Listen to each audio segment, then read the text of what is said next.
From the Xylos-Vex Chronological of Biosplicing. Void Phase, 99x Delta Location, the Synapse Core Spire. Deep in the pressurized silence of the Synapse Core Spire, our lab rats have been dissecting a bit of primitive human folklore. The data dump is ugly. The human wetware, specifically the oral cavity, is a breeding ground for up to 200 distinct species of microscopic parasites. We're talking a billion-strong population of phantoms squatting on every calcified tooth spire. It's not a mouth, it's a biohazard containment failure. Back in the gravity well of their home dirt, these monkeys call themselves an apex sovereign, a vanity title with a lot of weight and zero export value. Out here in the cold vacuum of the real galaxy, they downshift to a Tier 8 scavenger. Or maybe Vanguard level if you're feeling generous about their tactical intellect. They aren't venomous in the traditional, snake-in-the-grass sense. They carry their lethality in a dirty little subclass called siren-grade biohazard. It's the kind of classification that tastes like copper and bad intentions. Human saliva is just a viscous tide of waste unless it finds a breach. On rawhide or obsidian carapace, it's nothing. But let that dampness hit a soft entry point, the jelly of an eye, the dark curve of a nostril, or any red tissue orifice, and the nervous system gets hit by a ghost army. To be bitten by one of these things is to be systematically unmade from the inside out. Biological synthesis. This internal rot is their edge. In the human gut, a black market chemistry of bacteria grinds their fuel into sustenance. Without that microscopic labor, the human sleeve would wither like a root in a salt flat. It's a grim, symbiotic contract that wraps the human in a layer of invisible bioarmor, insulating them against the lethal fevers of the deep void. Operational directive: if you're hailing from the Nebulathrax reach, keep your distance. Your frail biorigs are basically wet parchment compared to human venom. And a word of advice: don't call them venomous to their faces. They've got this delusional shroud of innocence about their own biology, and they find the truth to be a high-velocity insult. Narrative report: the Siege of Vash-Korr. Zalkar felt the familiar, cold flutter of panic hitting his chest. He'd spent months babysitting human lunacy, skating on the edge of a flat line so often that fear had just become another background diagnostic. Once again, the sheer, boneheaded recklessness of the bipeds had dumped them into the multi-jointed, predatory grip of the Krell-Zod. We might have ghosted the area if Commander Jax Thorne hadn't let his mouth run with such tactical arrogance. He'd soured the air, turning a tense standoff into a summary execution. Bound and forced down, the humans still looked like they were ready to scrap. They were nearly as tall as the Krell-Zod, even with the aliens being eight-legged architectures of heavy chitin that could have blotted out the overheads if they'd stood up. "Get ready to meet the void, meat sack," hissed High Overlord Skrull. His quadrisegment mouth was working with a wet, sickening fluidity, his chassis slick with a base layer slime that caught the dim light like an oil slick on a rain-drenched street. Commander Jax Thorne just kicked back a cynical eyebrow. "Relax, Skrull. On my rock, ugly scorpion, is a term of endearment. Usually right before the lights go out." High Overlord Skrull surged forward, a clattering landslide of pincers and malice. He brought his sharpened limbs up like monofilament blades, centimeters away from Thorne's one good eye. Thorne didn't even flinch. He just leaned back with a look of pure disgust, seemingly more bothered by the alien's oily mouthparts than the fact that he was seconds away from a permanent shutdown. "Power up the emitters." The Krell-Zod barked, voices sounding like gravel in a meat grinder. The deck was filmed with slime, glowing in the low light. The ship exhaled a sterile reek so sharp the humans winced, their nostrils flaring like they'd just taken a hit of pure ozone.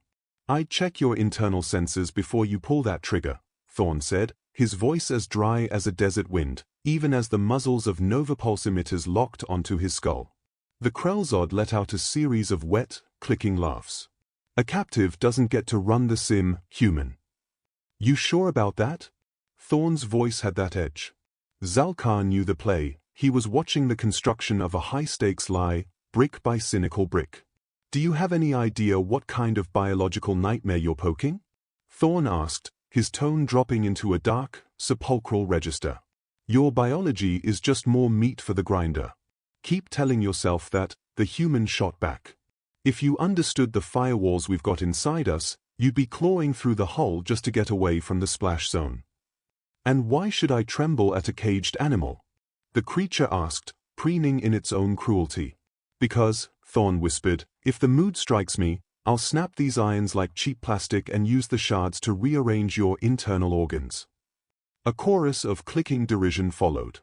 Zalkar stayed still. He doubted the bravado, but with humans, the impossible was usually just a delayed delivery. Then do it. Break the chains and claim your freedom.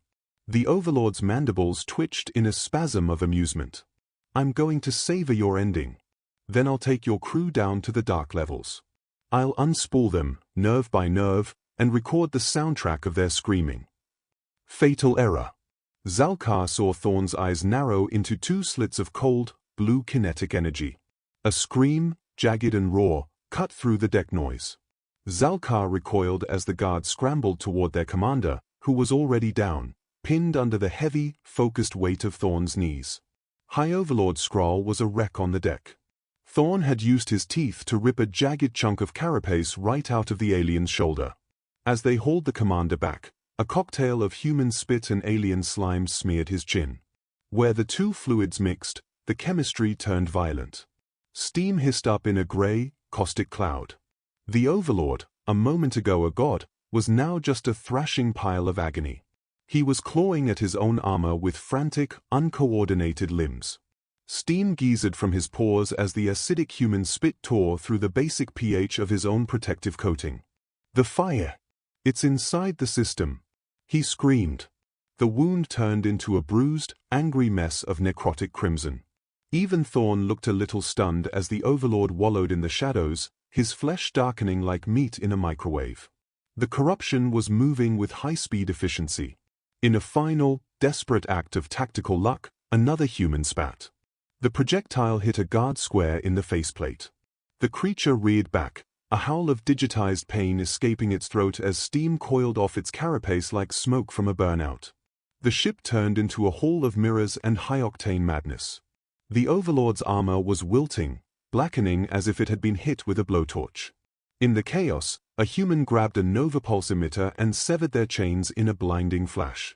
They moved through the corridors like ghosts in a machine, growling at anything that moved, and the Krell-Zod gave them a very wide, very terrified berth. Aftermath and legal ruling. The fallout from the Vash-Korr incident hit the united hegemony of spheres like a kinetic strike. They demanded immediate isolation of the human sleeve. The Aegis Biological Task Force later confirmed that the human's acidic spit acted as a high-grade solvent on the Krell-Zod's alkaline slime, stripping their primary defense to the bone. Through the breached pores, the human bacteria surged in like a hostile hack, redlining the nervous system.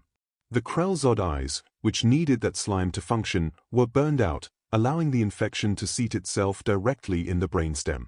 The High Zenith Directorate called it self-defense, mostly to avoid a wider war. But the law got a hard update. Human spit is now a black tier infraction, attempted murder, plain and simple.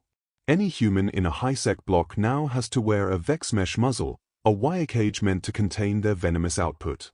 The humans, in their typical, resilient way, think the whole thing is a joke. They don't see themselves as monsters. To them, it's just basic biology, and they are still convinced that venom and bacteria aren't the same thing, even as the rest of the galaxy starts checking their six whenever a human smiles.